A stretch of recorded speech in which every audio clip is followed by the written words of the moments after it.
nombre de Jesús y te rogamos, Señor Padre, que seas propicio en esta noche a la necesidad de cada uno de nosotros, Señor Padre. Te ruego que perdones toda ofensa, todo pecado, toda mancha, Señor, que encuentres en nosotros. Que tu sangre carmesí limpie, Señor, y purifique nuestras vidas, de modo que podamos estar a cuentas contigo. Padre, te ruego que todos salgamos edificados, renovados, restaurados, según tu gracia y tu benevolencia, Señor Padre. Te ruego que derrames, Señor, de tu Santo Espíritu sobre cada uno de los presentes y que podamos ser llenos de esta palabra bendita. En el nombre precioso de Cristo Jesús, te damos gracias. Amén. Y abran sus Biblias en el libro del profeta Isaías, en el capítulo 3.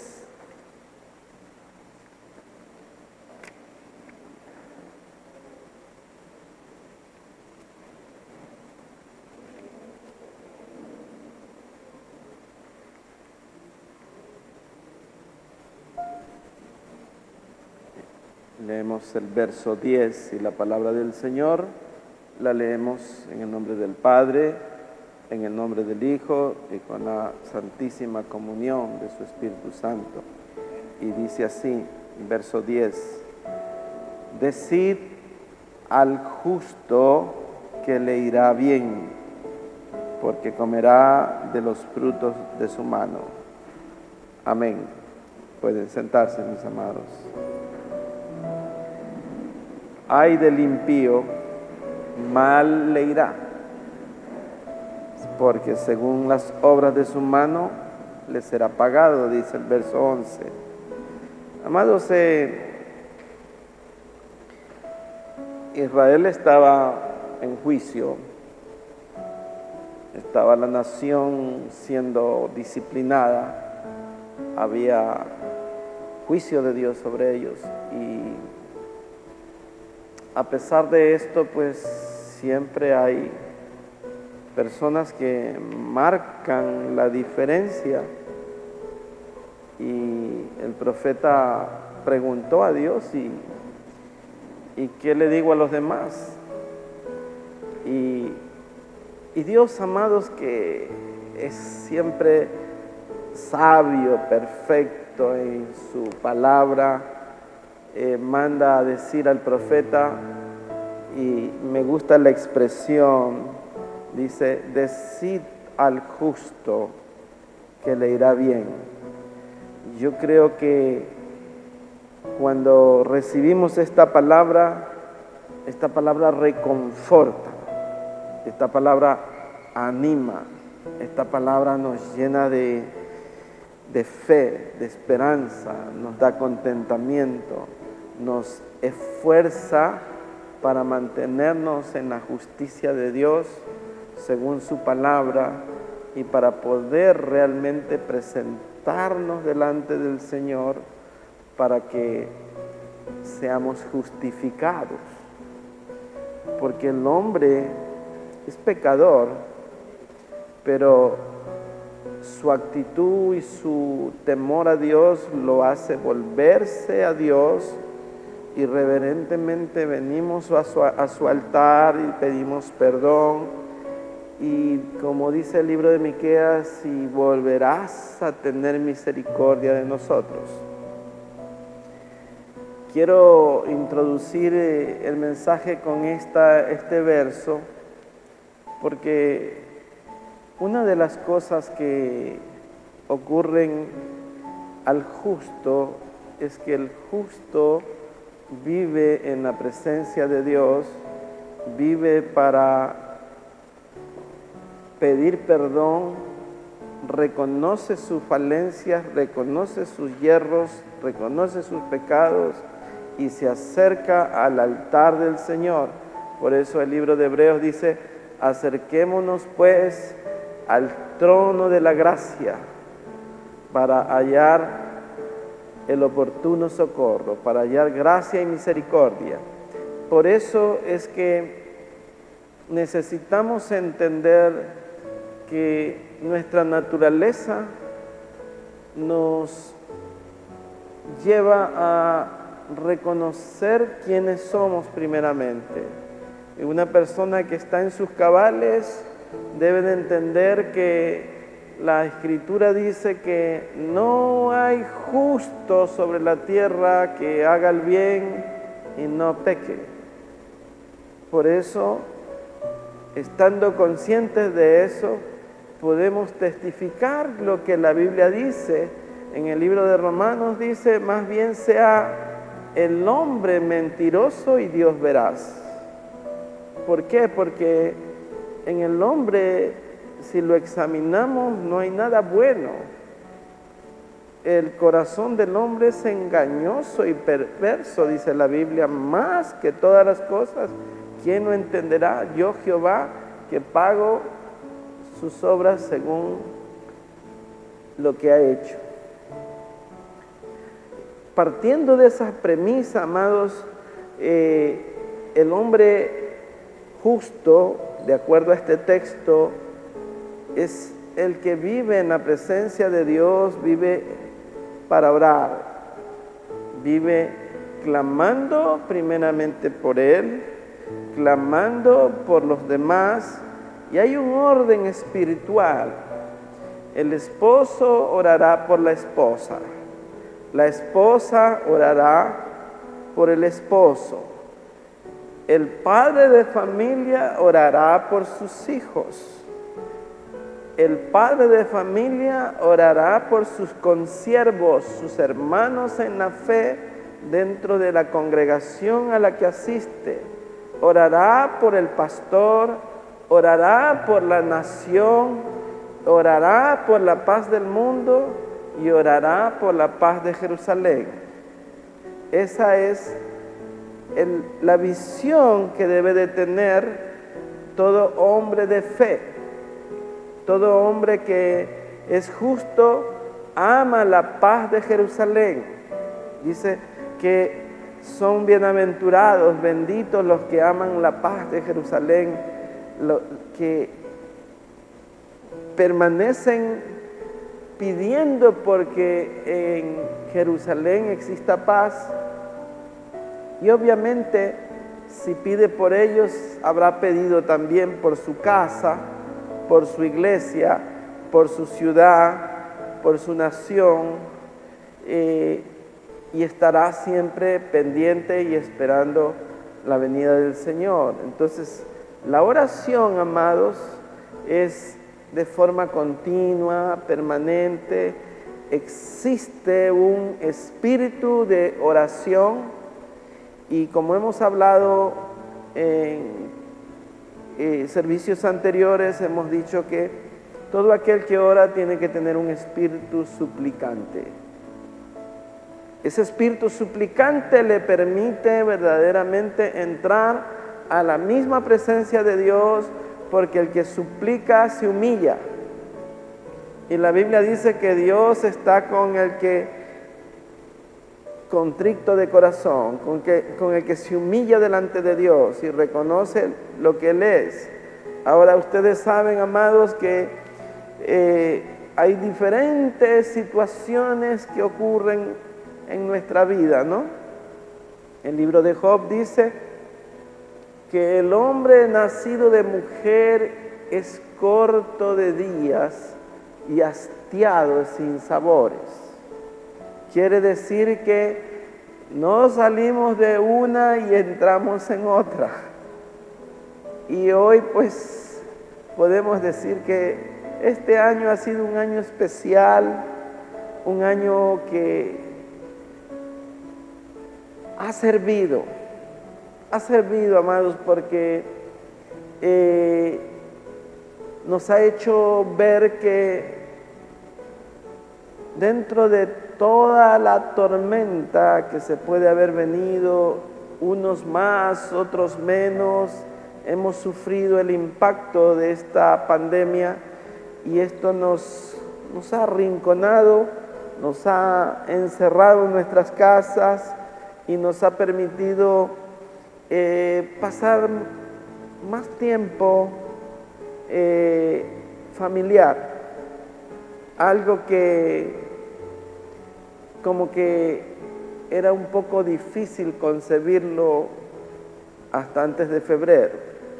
El esposo salía a trabajar, la esposa sí trabaja también, había una comunión pero muy poca en el día, pero ahora pues hubo el tiempo como para orar juntos, compartir juntos, pasar más tiempo juntos y hacer actividades juntos. Y una de las actividades que se supone que debíamos haber hecho era orar. Quiere decir que se cumple la palabra de lo que dice el libro de Romanos. Y todas las cosas ayudan a bien a los que aman al Señor, a los que son llamados conforme al propósito de Dios. Entonces, ¿nos sirvió la pandemia? Podemos decir sí, nos ha servido, porque a muchos nos llevó contra la pared a pedir perdón, a humillarnos, a clamar, a interceder, a rogar al Señor. Y una de las cosas, amados, que la oración tiene es que tenemos que tener claridad espiritual, dirección en lo que vamos a decir. Yo le digo a usted, si mañana usted tuviera una entrevista con el presidente de la República y usted sabe que el presidente le va a atender, probablemente usted haría hasta un ensayo de cómo lo va a saludar, de qué le va a decir, de cuál es el orden de lo que va a conversar con él, siendo el presidente un mortal como nosotros. Cuanto más cuando usted entra a la presencia del Señor, porque cuando usted toma su lugar de oración, su rincón en donde usted acostumbra a orar, en donde usted permanece en la presencia de Dios, usted sabe que está allí Dios. Y usted tiene que tener un orden espiritual.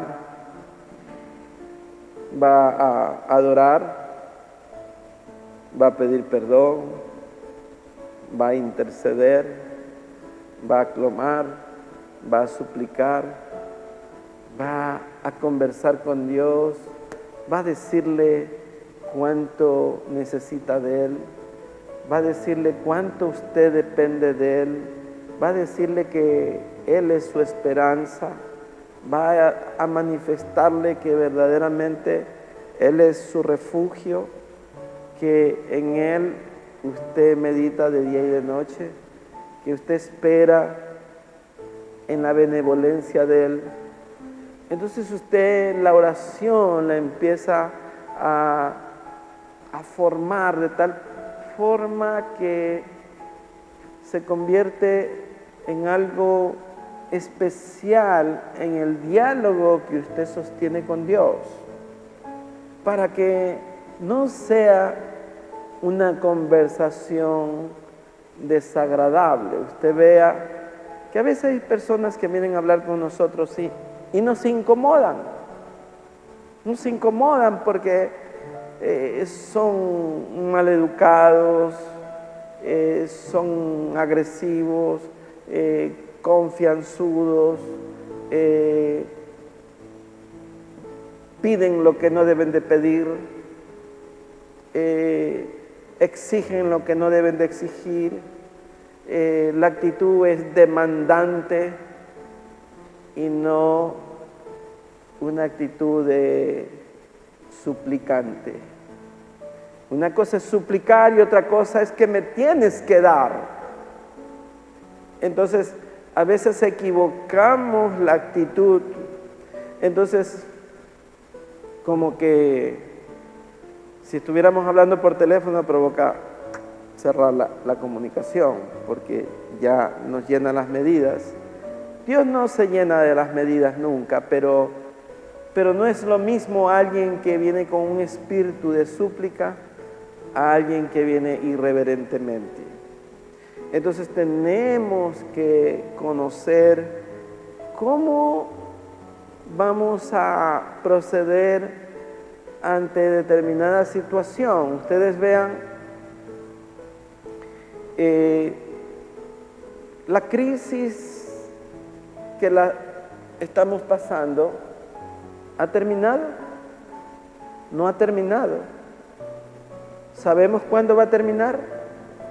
No sabemos cuándo va a terminar.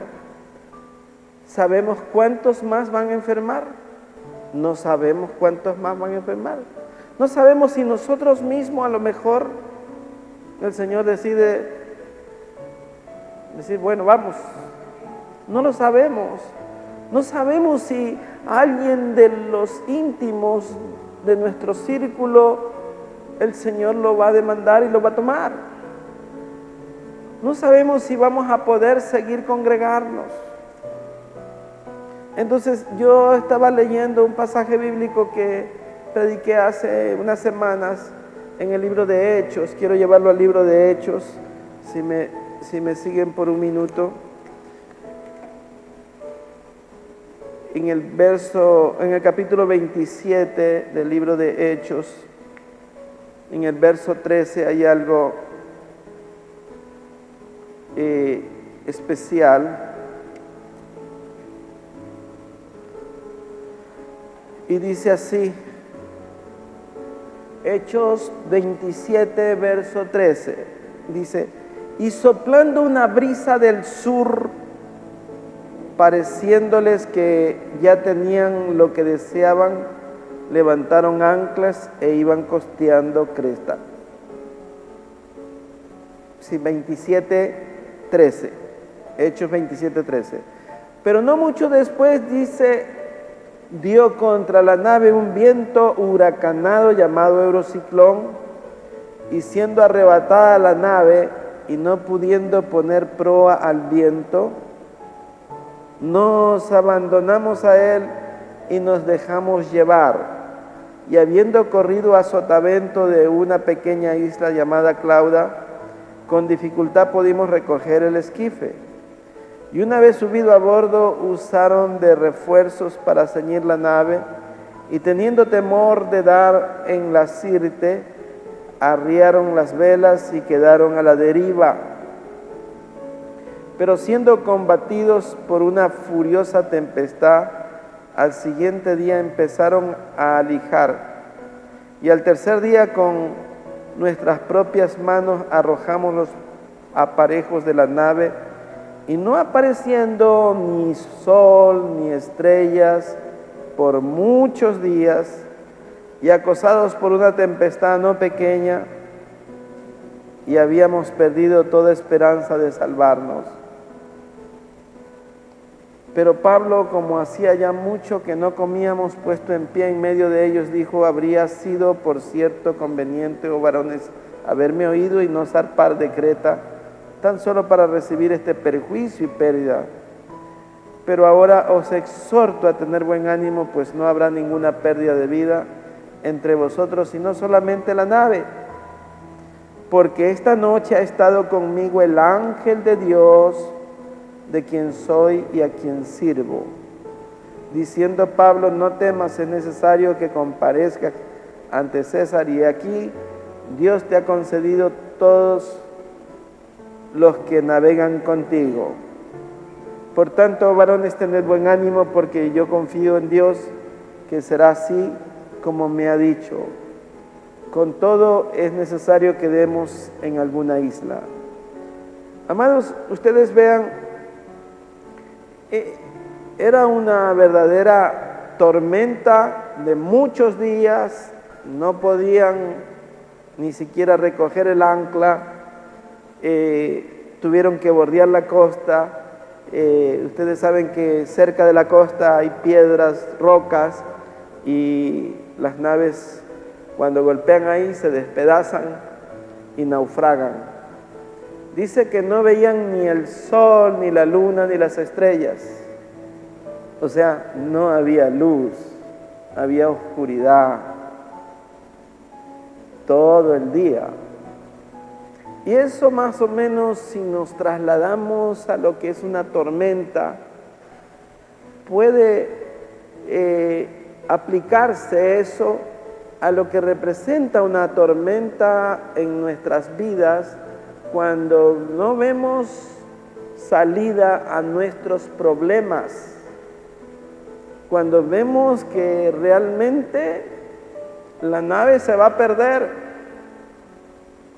y, como dice el dicho,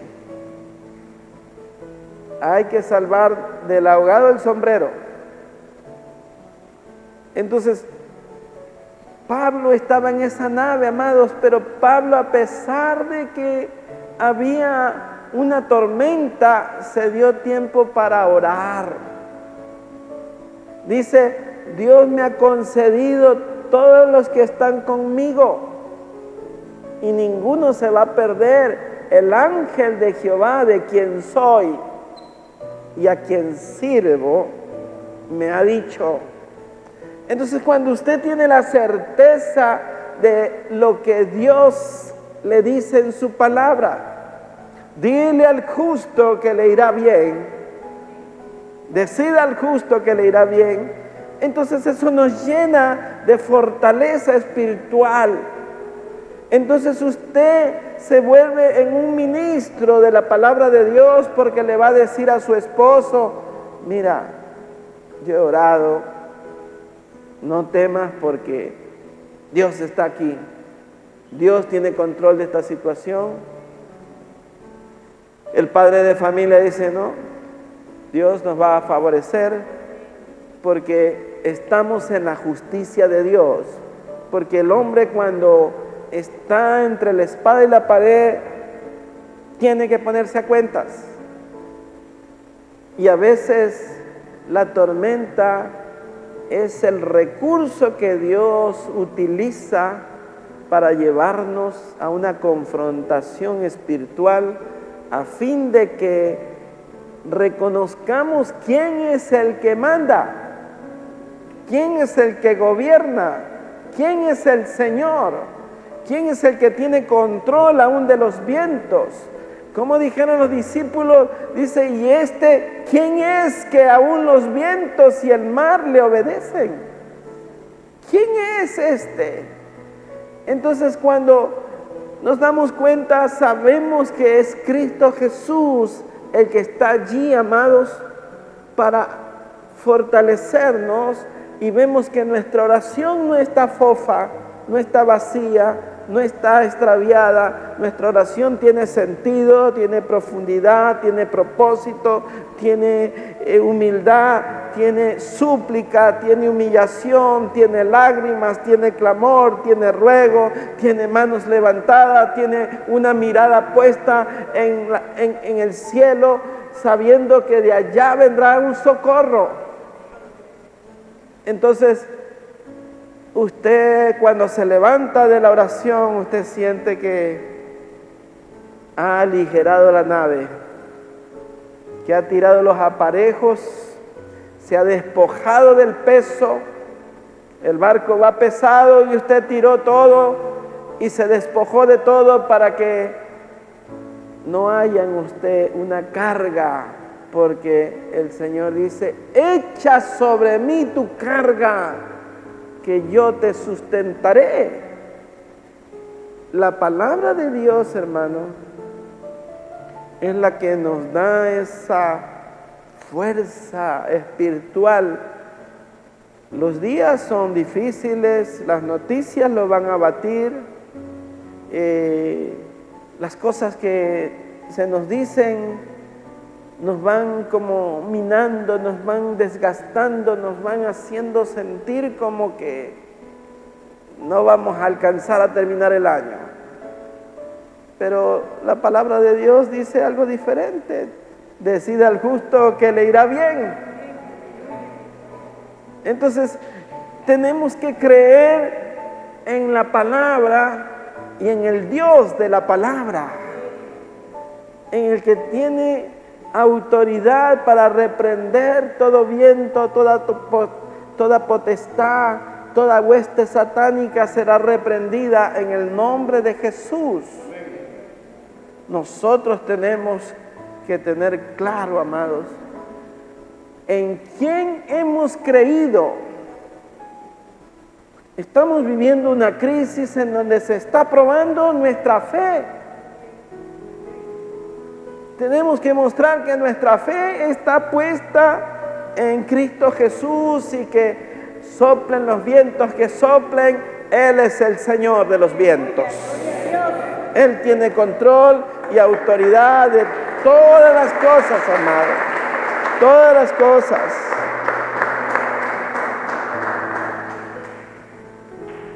La expresión de Pablo es una expresión ministerial. Nosotros tenemos que tener expresiones ministeriales. ¿Qué son las expresiones ministeriales? Son las que ministran. Ministrar significa servir. Servir no solamente es cargar, servir es descargar el peso que tiene un alma abatida. Hay personas muy vulnerables, hay personas que están afligidas, hay personas que están conmovidas, que están atemorizadas, que están traumadas, que están con psicosis, que están con medicina psiquiátrica, que no pueden dormir, que están debilitadas porque no pueden dormir. ¿Cuánto tiempo habrá durado esa tormenta? Yo me imagino que por lo menos 15 a 20 días.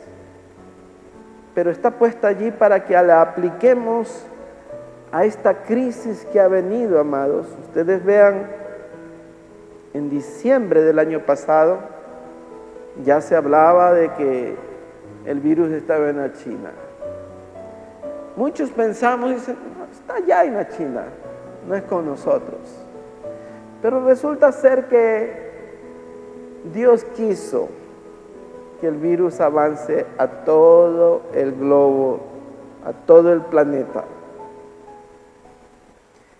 Usualmente los virus son como cíclicos, de acuerdo a la temporada, sea de frío, de calor. Hay virus que, boom, termina el clima y desaparecen. Pero este virus, amados, es diferente. Sea que sea un virus natural o cambiado en el laboratorio, no lo vamos a saber nunca. Todo el mundo comenta, hay teorías, el uno dice que ya no sé qué, ni siquiera es un virus, sino que realmente es un virus amplificado como bacteria y que tiene una connotación diferente y que lo que se quiere es racionalizar la población mundial poniendo la vacuna.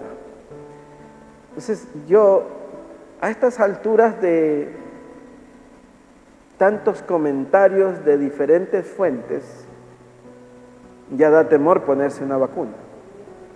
Da temor ponerle una vacuna a uno de nuestros hijos y decir, vacuna al bebé. Y si verdaderamente la vacuna le causa un problema. Esto no vamos a saberlo hasta después de 10, 15 años, viendo los resultados de lo que pasa con los niños que se vacunaron. Entonces va a haber una psicosis, va a haber una persecución legal de que si no está vacunado no entra a la escuela, de que si no está vacunado no entra al colegio, que si no está vacunado no se sube al avión, que si no está vacunado no entra a este país. Y eso nos va a traer un problema adicional. Dice, me tuve que vacunar y no sé, y siento, y ya van a sentir algunos como que ya hasta se están muriendo.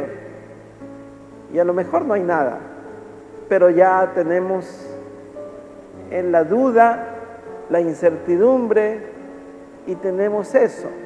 Entonces, ¿cuál es nuestra actitud, amados? Espiritual. Es de redoblar la oración. A mí la Biblia me dice, ningún mal, ninguna plaga tocará tu morada. Entonces, nosotros tenemos que ejercer una expresión y un oficio ministerial, como dijo Pablo. Pablo dijo: el Señor me ha concedido todos los que están conmigo en el barco. O sea, Pablo oró por toda la nave. Dijo: ciertamente la nave se va a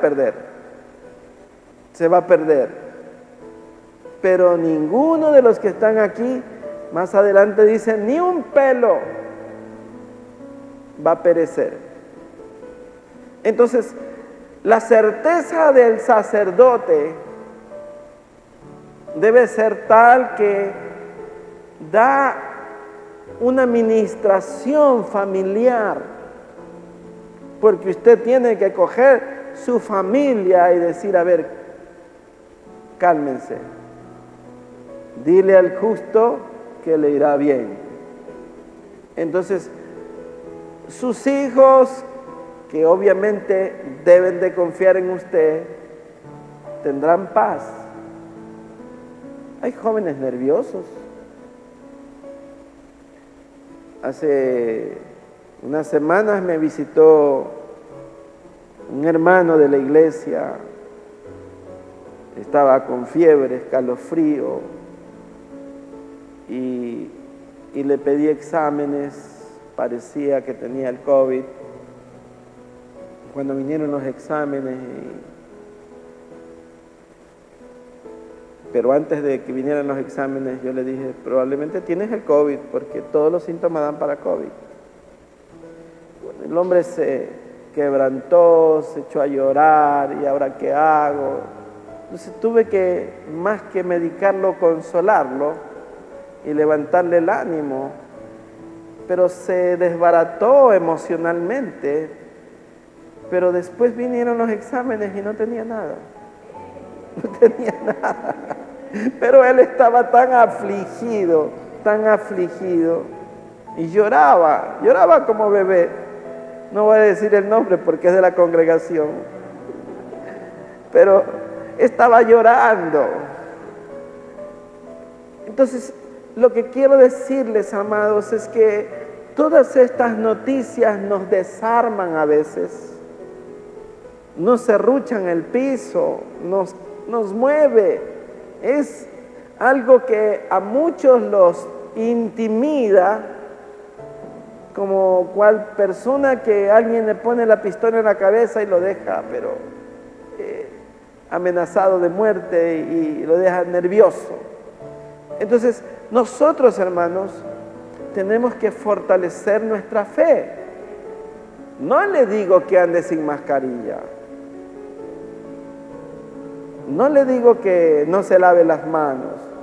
No le digo que ande desafiando diciendo: la sangre de Cristo me cubre y no me va a pasar nada. No, póngase la mascarilla, hermano. Y la sangre de Cristo sí lo cubre también. Pero usted haga lo que tiene que hacer. No sabemos todavía. Pero una cosa sí es cierta, amados. El virus entra por la nariz. Y las manos se infectan, y usted las lleva a la nariz y ahí se lleva el virus rápido, da la mano a muchas personas y después se la lleva a la cara, y lo más probable es que se infecte.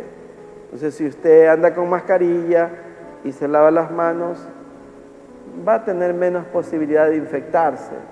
Pero hasta allí los cuidados sanitarios. El resto es nuestra fe, que debe de permanecer firme. Y esto que ya son muchos días del tema del virus, y que probablemente vamos a terminar el año y vamos a seguir con la cantaleta del virus. Nos va a coger el mes de enero y seguimos con él. Y no sabemos qué restricciones sociales puedan tener las autoridades, de si volvamos a tener toques de queda. Entonces, lo que nos va a afectar más es la parte económica. Pero nosotros, hermanos, tenemos que darnos cuenta que nuestra actitud debe de ser de oración, porque estamos en guerra espiritual, pues. Estamos siendo acechados por un virus, estamos siendo acechados por un enemigo que no lo podemos ver, y gracias a Dios la iglesia está sana. Veo que todos están sanos, y veo una constancia espiritual. En más de un 80% de la iglesia son los mismos asistentes, y gloria a Dios, que no son domingueros, sino que vienen porque necesitan de la palabra de Dios, que nos alimenta la palabra de Dios. Me esfuerzo por traerles una palabra que fortalezca la fe, más que conocimientos teológicos, homiléticos, hermenéuticos o de profecía. Necesitamos la palabra de Dios para fortalecer la fe de cada uno de nosotros, a fin de que nosotros seamos referentes en nuestro hogar y podamos formar parte de un ejército de salvación que ocupa cada quien en su casa y en todo lugar, una línea de guerra en la trinchera que nos ha sido dada en cuanto a la oración.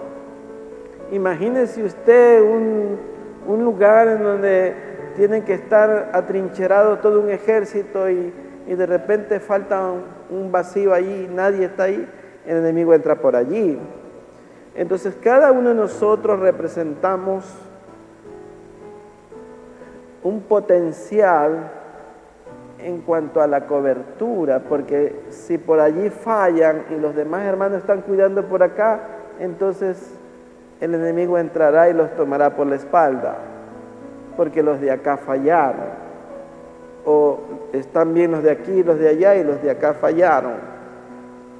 Estoy hablando simbólicamente, pero la vida espiritual requiere de que oremos los unos por los otros, de que mantengamos una actitud de oración, que aprendamos a vivir orando, porque hasta que el Señor nos llame a su presencia, tenemos que orar, hermanos.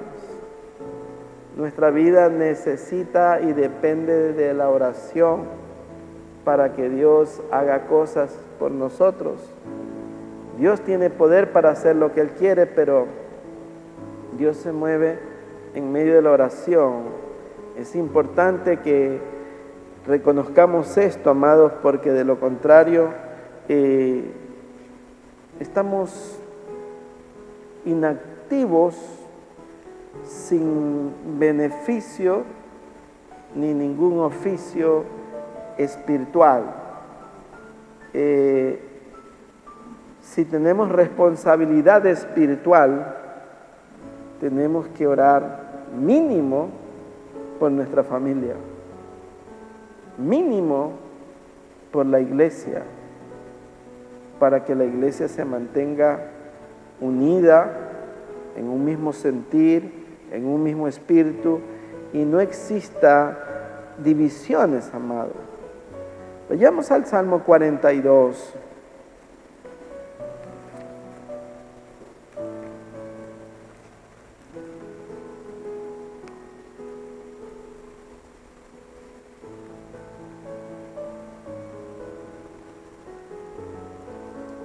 En el verso 8 dice, gracias, hermano.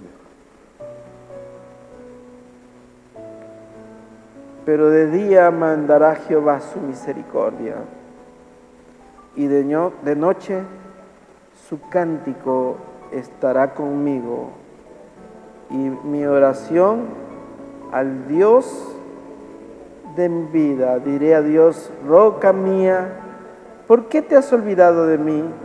¿Por qué andaré yo enlutado por la opresión del enemigo? Como quien hiere mis huesos, mis enemigos me afrentan, diciéndome cada día, ¿dónde está tu Dios? Y el verso 11 dice, ¿por qué te abates, oh alma mía? ¿Y por qué te turbas dentro de mí? Espera en Dios, porque aún he de alabarle, salvación mía y Dios mío. Usted ve, amados, cómo está la expresión del salmista, hablando con su alma, considerando él que él mismo estaba abatido. ¿Y por qué te abates, alma mía?, le decía. Y lo que antes le había dicho, porque ¿qué han de decir? ¿En dónde está tu Dios?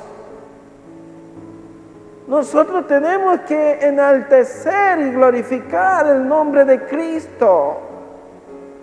El mundo ha de ver que nosotros estamos temblando ahí, cuando nosotros debemos permanecer firmes, porque ellos dirán, ¿y en dónde está tu Dios?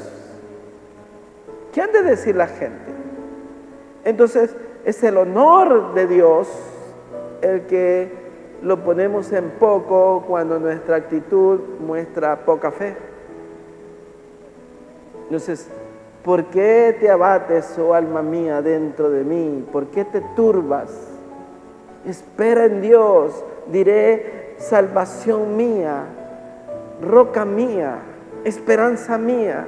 Nosotros debemos de ser coherentes en nuestra fe y mostrar que aunque los montes tiemblen, tenemos que confiar. Esa debe ser nuestra actitud, amados. Y les digo esto porque, como les dije antes, no sabemos pues cuánto más vamos a estar en esta situación. Vamos a recibir noticias diariamente. Unos escucharán una cosa, otros otra. Y ahora pues las noticias no solamente vienen de canales autorizados, sino que el WhatsApp nos manda todo tipo de noticias, a veces muy escandalosas, que no tienen fundamento, pero ya usted la leyó y cree que es cierto. Entonces, no tome por cierto todo lo que ve en el internet, porque el internet no tiene censura inicial, tiene censura después de que ya está la noticia. Entonces, cuando si no es cierta, la retiran, pero ya muchos la leyeron y ya muchos se pusieron nerviosos. Entonces, tenemos que ver que es necesario que nosotros analicemos de dónde viene la fuente, pero la mayor o la principal y única fuente en la que debemos reposar es la palabra de Dios. Aquí están las noticias anticipadas, porque nosotros sabemos lo que va a pasar por medio de la palabra. Vayamos al Salmo 15, en el verso 6.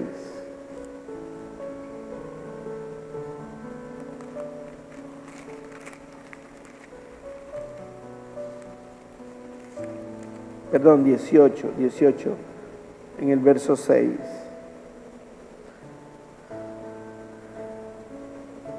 En mi angustia invoqué a Jehová y clamé a mi Dios. Él oyó mi voz desde su templo y mi clamor llegó delante de él a sus oídos. La tierra fue conmovida y tembló, se conmovieron los cimientos de los montes y se estremecieron porque se indignó él. Humo salió de su nariz y de su boca fuego consumidor.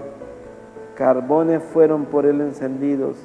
Inclinó los cielos y descendió, y había densas tinieblas debajo de sus pies. Cabalgó sobre un querubín y voló sobre las alas del viento. Puso tinieblas por su escondedero, por cortina suya alrededor de sí, oscuridad de aguas, nube de los cielos. Usted vea, todo este lenguaje es un lenguaje figurado para hacer connotar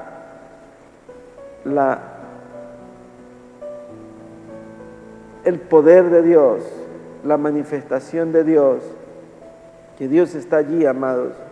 Usted no lo puede ver, pero Él está allí siempre con cada uno de nosotros. Y con esto termino en el Salmo 55, amados. en el verso 17, dice lo siguiente: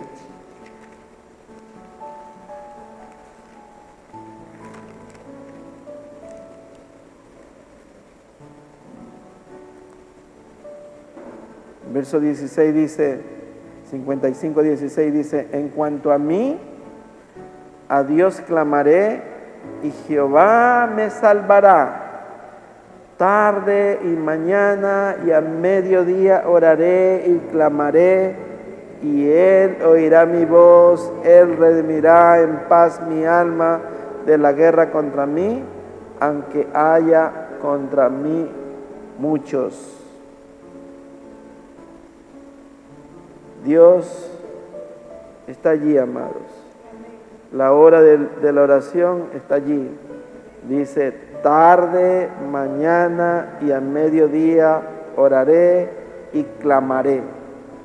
Amén. Póngase de pie, amados. Vamos a dar gracias al Señor. Señor, te damos gracias. Gracias, Señor, porque tu palabra es viva y eficaz. En ella hay poder y autoridad, Señor. Padre, tú tienes control de todas las cosas, aún de las cosas inanimadas y aún de todos los elementos, tú tienes control. En ti está reposada nuestra alma, Señor, y a ti oraremos y a ti clamaremos y diremos: ¿por qué te abates, oh alma mía? ¿Por qué te turbas dentro de mí? Espera en Jehová, porque aún he de alabarte. Señor, te alabamos, te bendecimos, a pesar de que hay dificultades, a pesar de que hay todavía la incertidumbre de este virus, Señor. Nosotros saldremos victoriosos, Señor, por medio de Cristo Jesús. Tú eres nuestro escondedero, tú eres nuestro galardón, nuestro torre fuerte, nuestro refugio.